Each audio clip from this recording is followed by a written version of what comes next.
તો તૈયાર છે આપણી ફ્રેન્ચ ફ્રાય, જેને આપણે સોસ સાથે સર્વ કરીશું.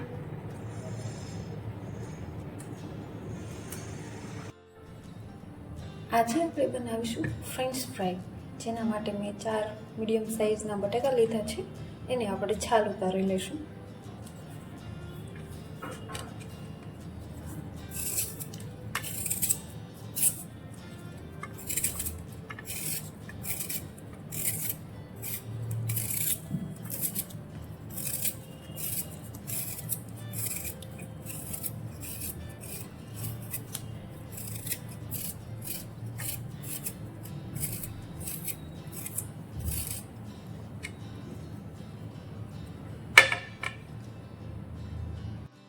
તો બટેકાની આપણે છાલ ઉતારી લીધી છે. હવે એની આપણે ચિપ્સ પાડીશું.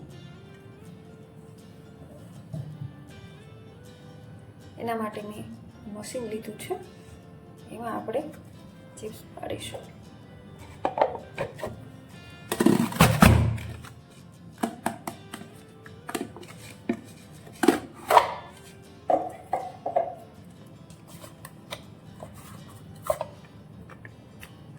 આવી રીતે આપણે ચિપ્સ પડે છે.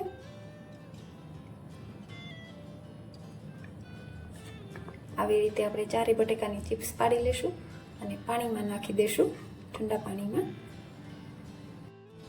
તો આપણી ચિપ્સ બધી પડી ગઈ છે. હવે એને આપણે ઠંડા પાણીએ 2-3 વાર ધોઈ લેશું.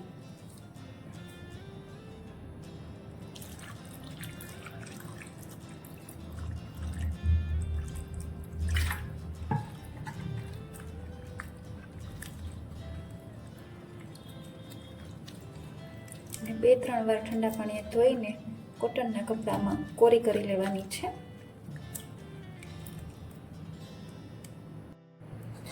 હવે આપણી ફ્રેન્ચ ફ્રાઈસ એકદમ કોરી થઈ ગઈ છે. હવે આપણે એને તળીશું.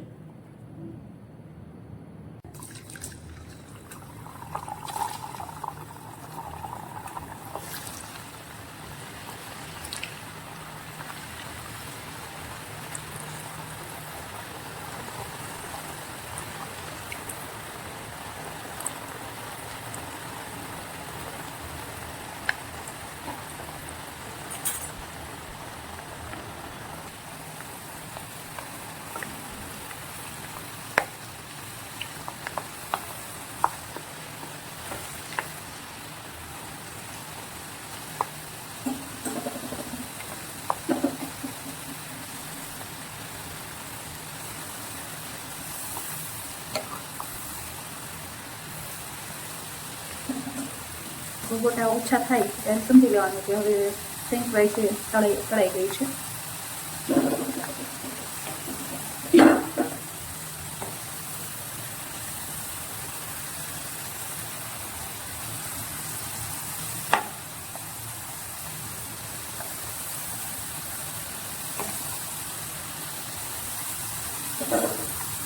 હવે તળાઈ જ ગઈ છે. અને આપણે જો ક્રિસ્પી કરવી હોય તો વધારે થોડુંક બ્રાઉન થવા દેવાની, એટલે વધારે ક્રિસ્પી થાય છે.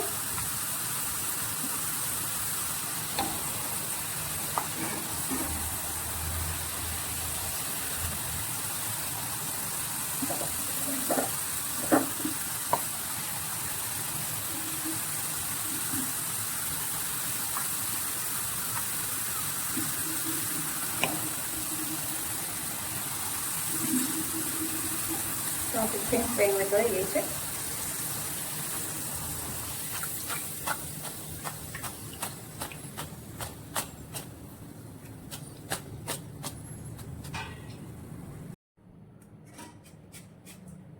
તૈયાર છે આપણી ફ્રેન્ચ ફ્રાઈ. હવે આપણે એમાં મસાલા એડ કરીશું. સ્વાદ પ્રમાણે મીઠું નાખીશું.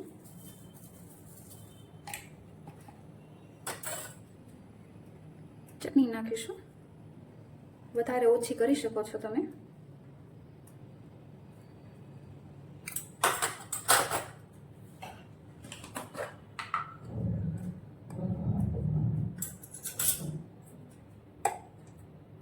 થોડો ગરમ મસાલો નાખીશું.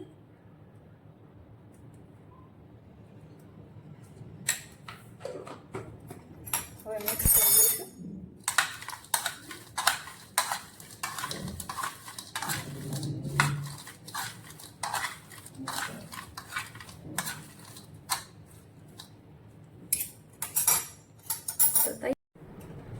તો તૈયાર છે આપણી ફ્રેન્ચ ફ્રાય, જેને આપણે સોસ સાથે સર્વ કરીશું.